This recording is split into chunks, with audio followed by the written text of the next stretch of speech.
Obrigado, irmão.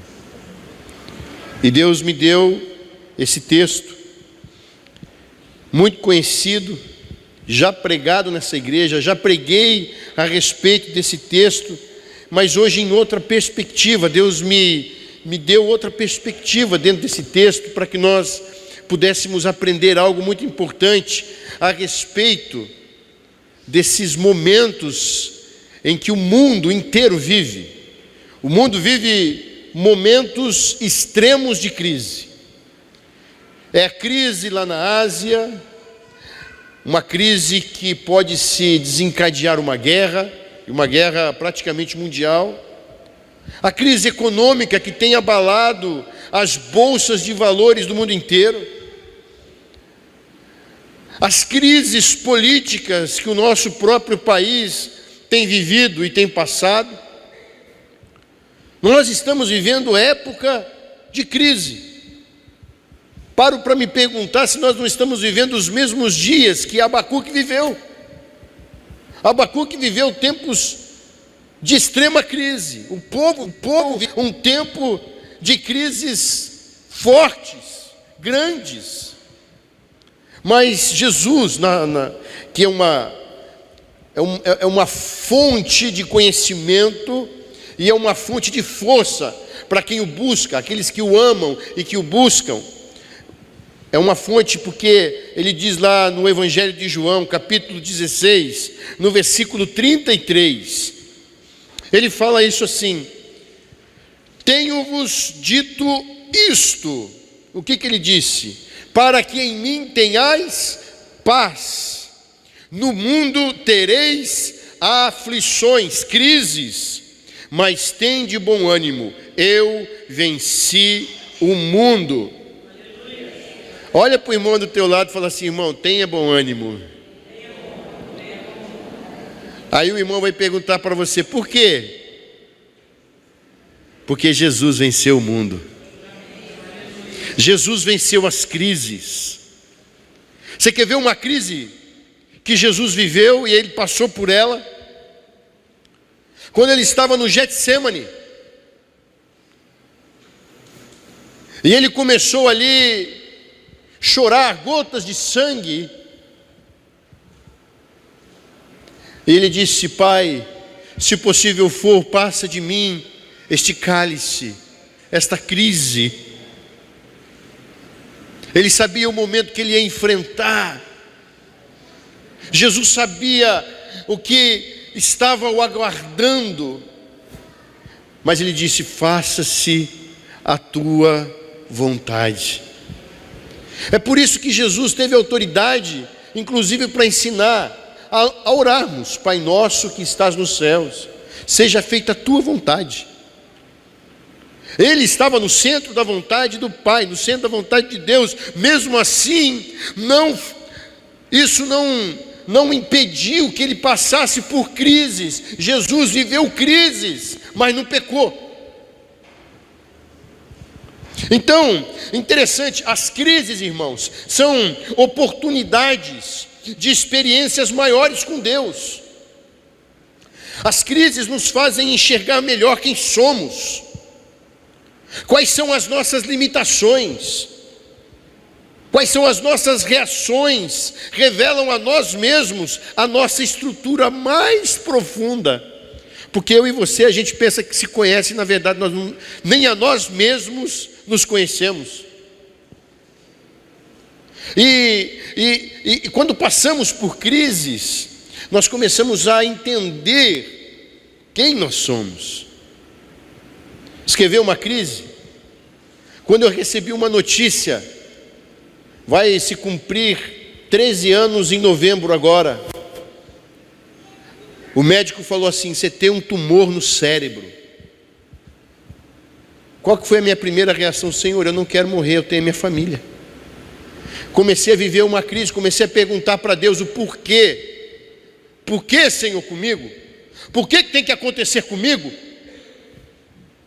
Então, quando o médico chegou para mim e falou assim: olha, se você não morrer, lá no Japão, eles são muito sinceros, fizeram eu anotar, assinar, quer dizer, um documento traduzido para o português, dizendo: se você não morrer na sala de cirurgia, tu vai ficar cego. Se você não ficar cego, você vai perder a fala. Se você não perder a fala, você vai ficar tremendo, que nem essas doenças daquelas pessoas que tremem.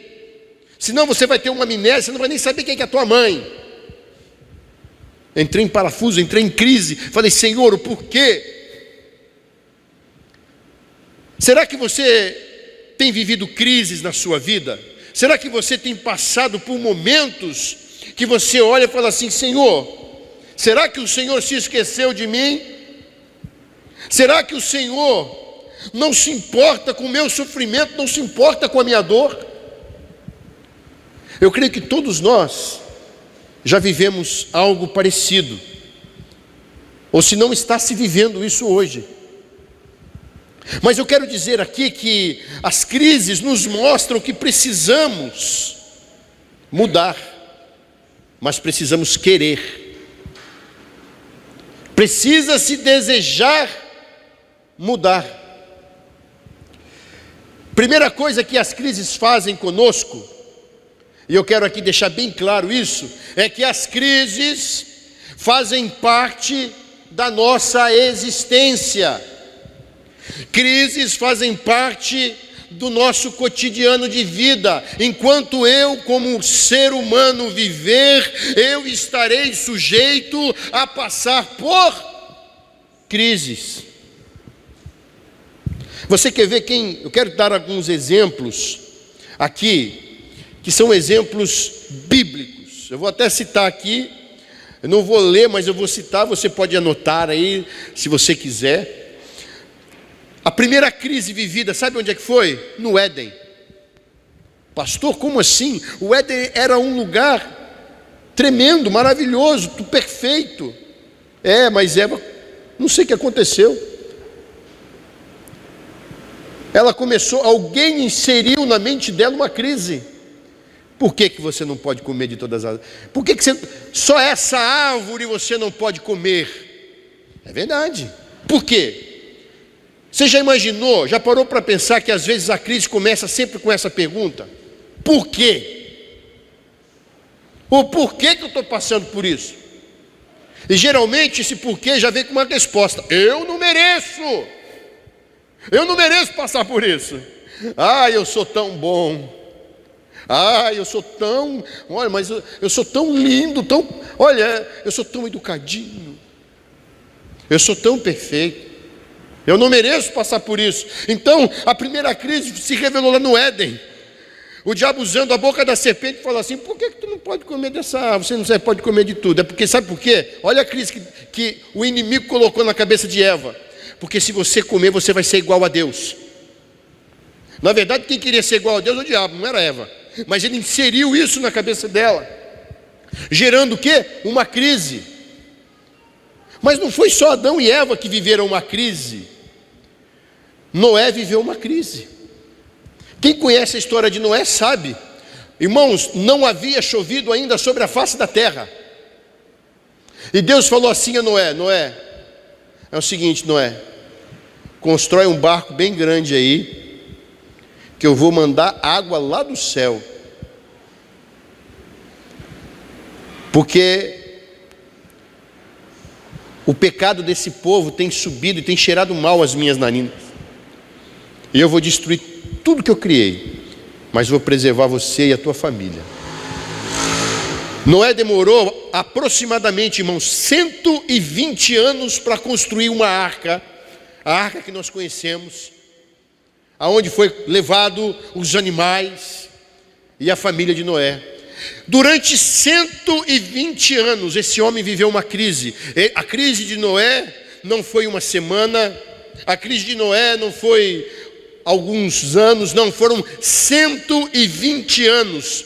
Sabe por quê? Ele era zombado. E aí, Noé, você acha mesmo que vai chover, Noé? O que você está fazendo, Noé? Durante esses 120 anos, por isso que Noé em Hebreus, ele é conhecido como o pregoeiro da justiça, um excelente pregador.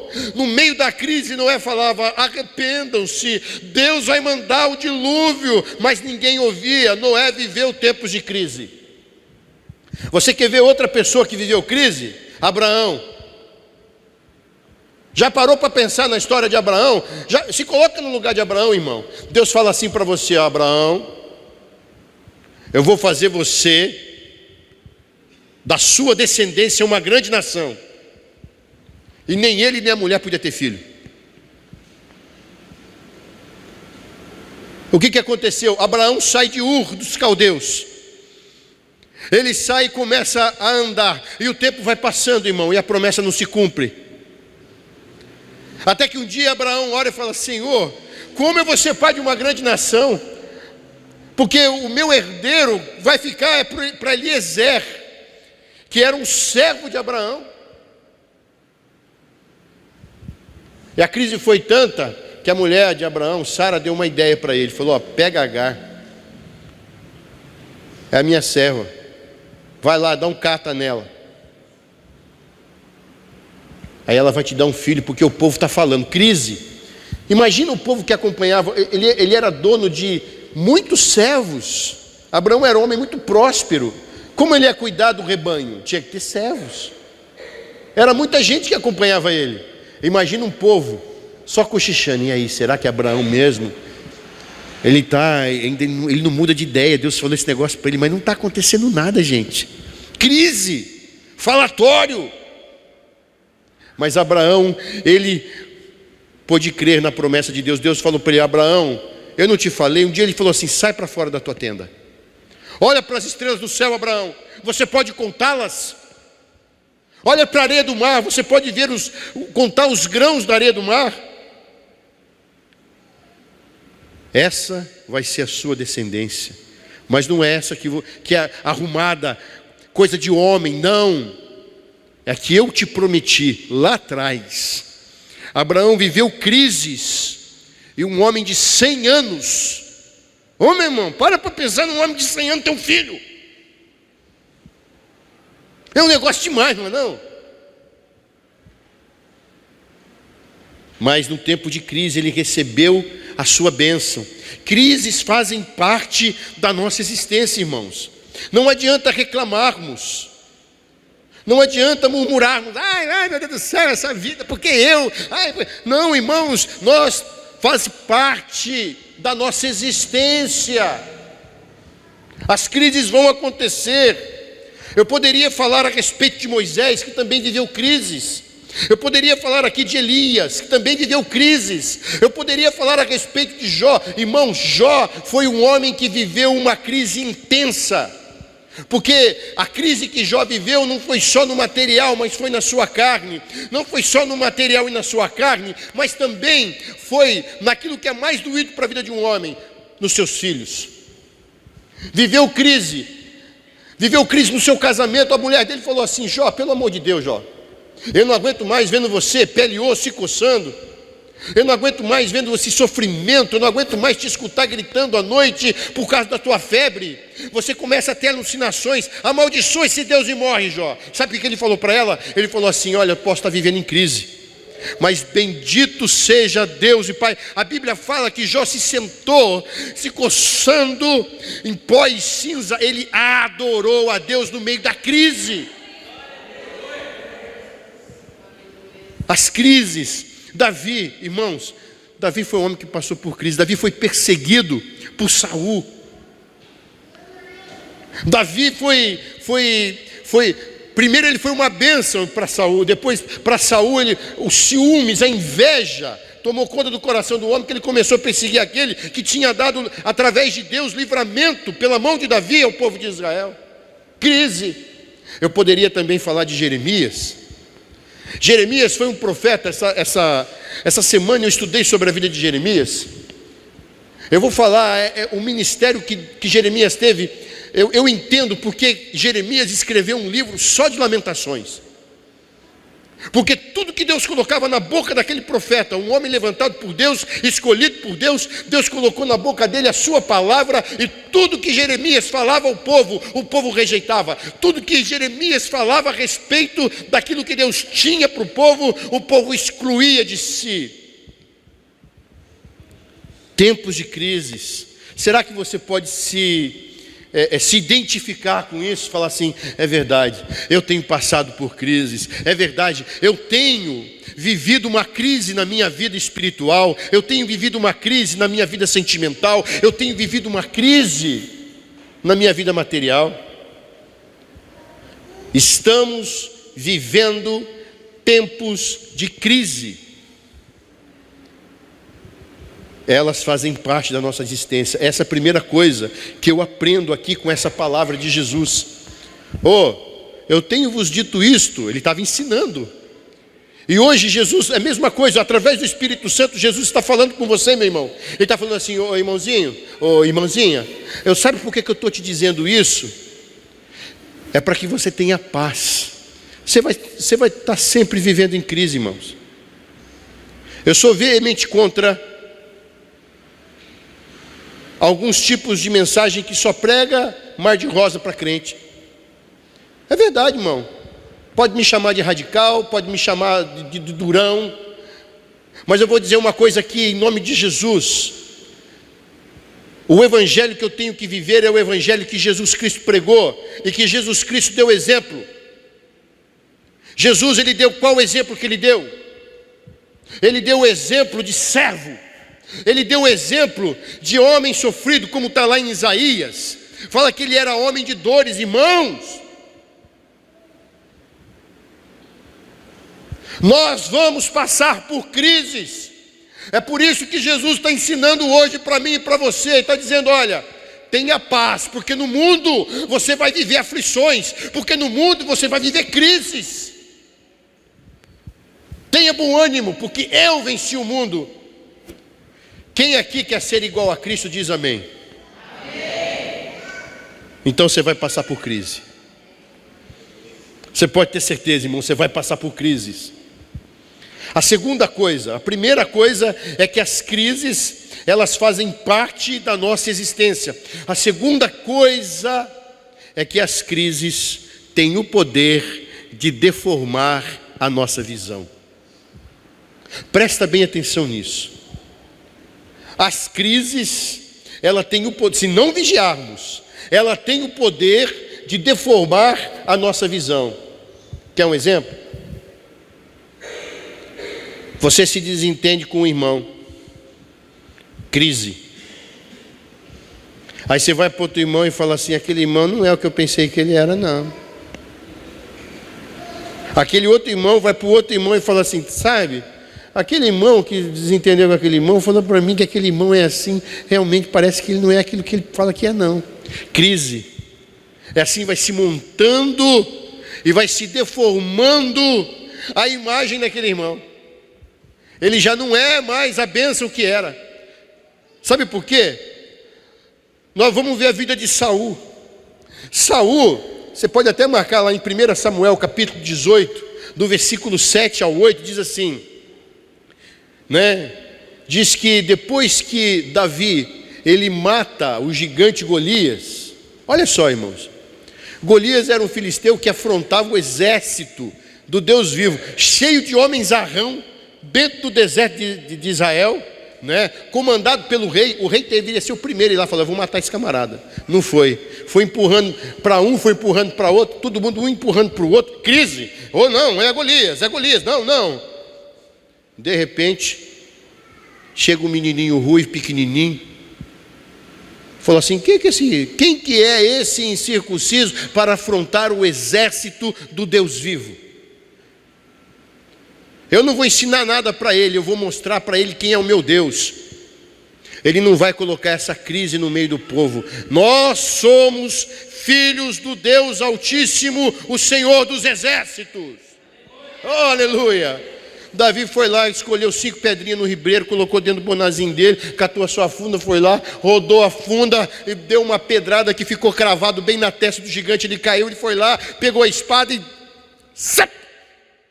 matou o gigante. Uau! Saul ficou feliz.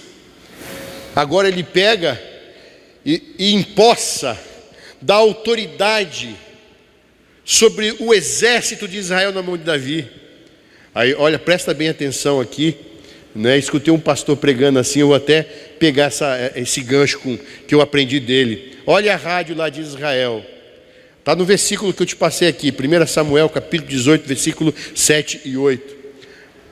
Olha a rádio de Israel. Olha lá. Bom dia, aqui é a FM de Israel. Olha o que estão cantando, a última canção do momento, top, das 10 mais tocadas em Israel. Saul matou milhares, Davi dezenas de milhares. Aí Saul pega e muda a estação. Aí ele coloca em outra estação. Aqui é FM de Rádio Judá. Vamos tocar agora a canção que está no topo. Saul matou milhares, Davi dezenas de milhares. O povo ia acompanhando Davi. Davi chegava das batalhas e era recebido com muita honra pelo povo. Caiu na graça do povo. O que aconteceu? O que aconteceu? Saul começa a olhar. Ele já não olha Davi mais como o libertador de Israel, que libertou da opressão do povo filisteu. Já começa a se incomodar. Sabe, irmãos, crises, nós temos que passar por elas com sabedoria, seja em que área for, não importa. Crise no casamento, Jesus restaura casamento? Não, mas Ele restaura vidas. E se Ele restaura a vida, Ele vai restaurar a vida do teu marido, Ele vai restaurar a vida da tua esposa, e assim o seu casamento vai ser restaurado. Você está com um problema lá no teu emprego, de relacionamento, coloca na mão de Deus, Ele vai solucionar o teu problema. Eu saí da minha casa com um baita problemão, estou vivendo crise, irmão. Eu tenho uma vizinha abençoada, mas muito abençoada, que ela trouxe o som que ela tinha levado embora quando eu conversei com ela pela última vez. E alguém foi lá e falou para ela: a casa é tua, traz o som de volta. Ela trouxe hoje. No meu quarto não dá nem para conversar com a minha esposa. Crise, como é que eu vou passar por essa crise? Irmãos, como homem, o que você faria? Como qualquer ser humano, pecador, você vai lá, pega um revólver, vai lá e dá um tiro, mata, vai embora. Matou mal pela raiz, acabou a crise, não é assim? Não é assim que funciona. Nós somos filhos de Deus. Nós somos os filhos do amor de Deus. E temos que passar pelas crises com paciência, com perseverança. Entrei no meu banheiro e comecei a orar por ela. Falei: Senhor Jesus, tem misericórdia. A mulher está bebendo. Trouxe o bar, acho que hoje não está aqui a festa no bar. Levou o bar inteirinho lá para a casa dela. Falei: Senhor, tem misericórdia, eu sou teu filho.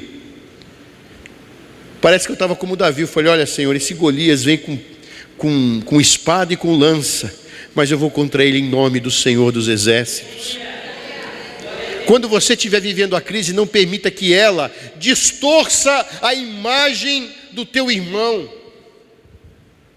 Olha para o teu irmão, aquele que está vivendo uma crise com você, e fala: você é uma bênção.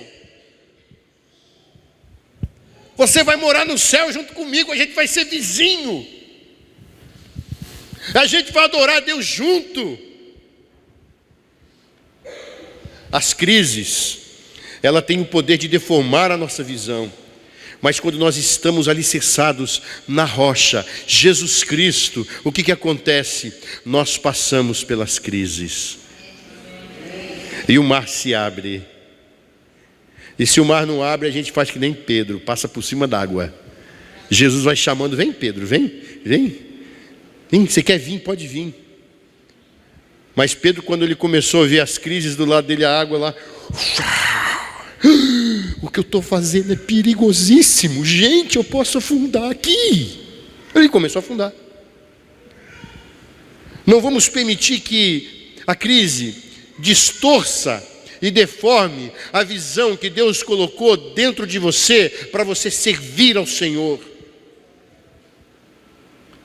A coisa está feia. Alguém disse para mim assim: pastor, a igreja está em crise. Falando desta igreja e falando de outras igrejas. E eu paro para pensar e vejo realmente, quanto mais crise essa igreja viver, maiores bênçãos ela vai obter de Deus. Porque as crises nos ensinam. Olha, a crise só consegue deformar a visão que você tem de Deus e a visão que você tem do teu irmão, a visão que você tem da igreja, se você não está alicerçado na palavra, se você não está alicerçado em Jesus Cristo. Pode vir o que vir, o que vier, pode vir. Olha o apóstolo Pedro, no momento de crise, de desespero, Jesus já tinha profetizado, falou: Pedro, antes que o galo cante, você vai me negar 3 vezes. E sabe o que aconteceu? Ele negou 3 vezes e o galo cantou. Mas sabe que depois que Pedro se arrepende e chora amargamente, na hora da sua morte, ele glorificou a Deus. Quando foram crucificar, Pedro morreu crucificado, irmãos. Para quem estuda teologia sabe disso. Na hora da sua crucificação, ele olhou assim e falou assim: pediram para que ele negasse aquele Cristo que ele pregava. E ele disse: não nego. Como eu posso negar aquilo que eu vi? Como eu posso negar aquilo que eu vivi? Eu vivo a verdade, eu não vou negar a Cristo. Então você vai ser crucificado. Eu posso fazer um pedido? Eu não sou digno de ser crucificado como meu mestre. Me crucifica de cabeça para baixo. Irmão, ser crucificado já é difícil, agora você imagina de cabeça para baixo. Mesmo em momentos de crises, nós podemos glorificar a Deus. Mesmo no meio das situações difíceis, eu e você podemos glorificar a Deus. Amém? Aleluia. Eu quero aqui, para encerrarmos, falar do terceiro ponto que Deus colocou no meu coração. O primeiro ponto é que as crises fazem parte da nossa existência. Quem vive crise aqui diz amém. Olha, todo mundo tem problema, gente. Olha, não tem nenhum alienígena no nosso meio hoje. Todo mundo passa por problema. Então, o primeiro ponto que eu aprendi é que as crises fazem parte da nossa existência. O segundo, que as crises têm o poder de deformar a nossa visão. Seja ela espiritual, seja ela emocional, material, não importa. Agora, o terceiro ponto é que Deus, isso aqui é maravilhoso. Deus não abre mão de quem está em crise. Deus se importa com você, meu irmão. Ele não se esqueceu de você, nem de mim, nem da sua igreja, por aquela que ele morreu e se entregou. Jesus está no controle. Olha só, Mateus 18:12. Que vos parece? Se algum homem tiver 100 ovelhas e uma delas desgarrar, não irá pelos montes, deixando as 99 em busca da que se desgarrou? Eu aprendo com isso que Deus se importa especificamente com cada um de nós. Imagina, eu não sou psicólogo, eu sou pastor. Apesar que pastor é meio psicólogo. Mas eu quero dizer uma coisa aqui. Imagina um psicólogo cuidar de uma vez só de uma congregação como essa. Deve ser difícil, mas especificamente ele sentar com cada um e tratar com cada um. Não, Jesus, ele não trata de cada um somente essa congregação. Ele trata com cada um de nós. Nós é como se estivéssemos sendo uma ovelha em especial para Ele. O cuidado dele, por isso que o amor dele é maravilhoso, é grande, é inexplicável, é inatingível, é ágape, é perfeito. O amor de Deus, Ele nos alcança, Ele trata a gente no particular. Ele olha para você e fala assim: filho, como você é precioso. Ah, é que eu estou ficando velho. Ninguém mais dá, atenção para mim. E Deus, Ele senta com você e fala assim: você é meu filho. Eu vim aqui para dizer que eu não desisti de você. Eu vim aqui para dizer: olha, eu vim aqui para curar tuas feridas. Eu vim aqui para te dar um colinho, para que você possa se sentir protegido, acalentado pelos meus braços. Isso é a tarefa de Jesus. Sabe, irmãos, nós deixamos muito fácil, eu e você, eu falo de mim, eu falo com propriedade aquilo que eu sou. Eu tenho essa facilidade às vezes. Eu vou dar atenção para quem quer atenção comigo. Quem não quer atenção comigo, eu não vou dar. E olha que eu sou pastor. Mas Jesus não é assim. Por isso que Ele é chamado na Bíblia o bom pastor. Sabe por que Ele era o bom pastor? Porque cada ovelha dele tinha o mesmo valor, a mesma importância. E por isso que quando nós falamos daqui que você não é um João ninguém, e que Deus se importa com você, é verdade. Não pensa você, meu irmão, que você é o coitadinho. Ai, Jesus. Não. Quando Ele olha para você, Ele não te vê um coitadinho. Ele fala: é a minha ovelhinha. É carinho, é diferente. Forma carinhosa de se tratar. Ele te trata com carinho. Ah, minha ovelha. Ah, minha ovelhinha. Vem aqui, eu vou cuidar de você. Geralmente, do rebanho sempre escapa alguma que se machuca. Eu nasci dentro do Evangelho.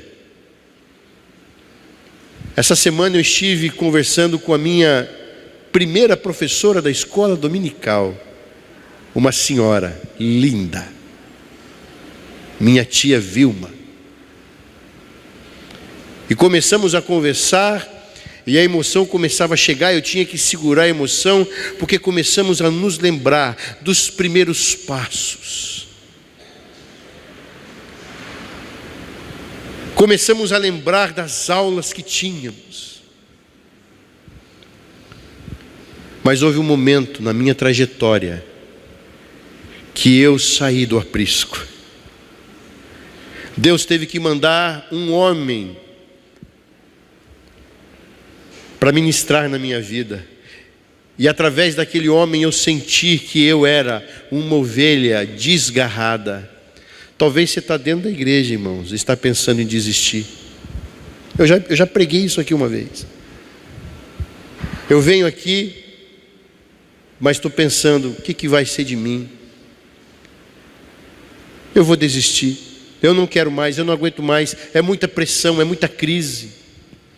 E hoje Jesus está falando assim: irmão, filhinho, tenha bom ânimo, não desiste não. Desistência é para fraco, você é forte.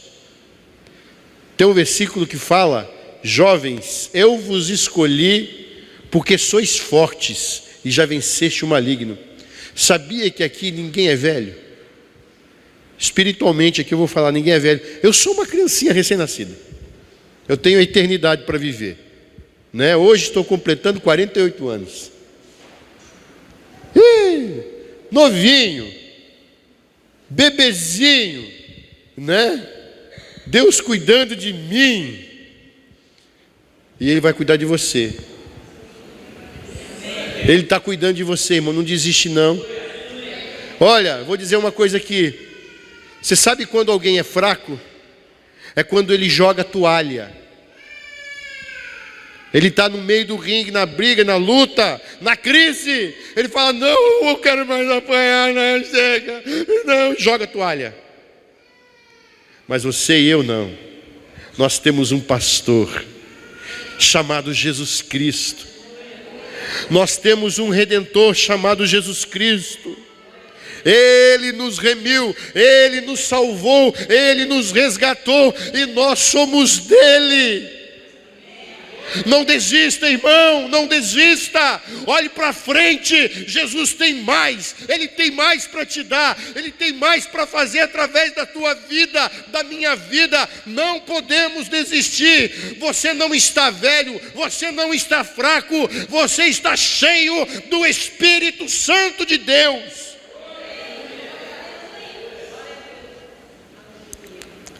Porque Ele cuida, Ele não desiste. Mas pastor, é muita prova, o pastor não conhece a minha luta. Eu sei, irmão, eu não conheço a tua, eu também, você não conhece a minha. No íntimo mesmo, ninguém conhece a luta íntima de cada um aqui. Todo mundo tem uma prova, tem uma luta, uma dificuldade tremenda, uma crise. Mas por quê? Só para ouvir da parte do Senhor Jesus dizer para você: filho, tenha bom ânimo. Você vai ter aflição, sim, você vai passar por crises, mas tenha bom ânimo. Eu venci por você. O mais pesado eu já fiz. Pega a tua parte. Não desista. Houve um senhor, um conferencista internacional. Agora me foge o nome dele. Ele foi convidado para uma convenção, estava cheio, lotado, milhares de pessoas. E houve ali um tempo de louvor, né? Todo mundo ali recebendo a paz de Deus, esperando a palavra que aquele homem ia trazer para aquela grande congregação de milhares. Aquele senhorzinho, carequinha como eu e o Jorge ali, olha, assim, olha, cabelinho branco do lado aqui, foi chamado. Ele levantou-se da sua cadeira, ele estava sentado ali, sendo também homenageado pelos milhares que estavam presentes naquele lugar. Levanta-se, toma o microfone, olha para aquele público imenso e diz o seguinte: não desista.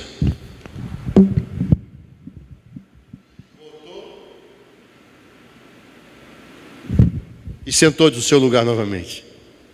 Ninguém entendeu nada. Nós não entendemos. O senhor não vai pregar, o senhor não vai falar, o senhor não vai discursar, o senhor não vai dar aqui um show de oratória. Ele mais uma vez veio, pegou o microfone e disse: não desista. Colocou o microfone em cima do púlpito, voltou ao seu lugar e sentou-se. Aquelas pessoas começaram a entender o que Deus queria. Às vezes nós, para aprendermos do Senhor, irmãos, não precisa muita coisa. Sabia? É como o centurião disse a Jesus: basta uma palavra tua. Oh, aleluia!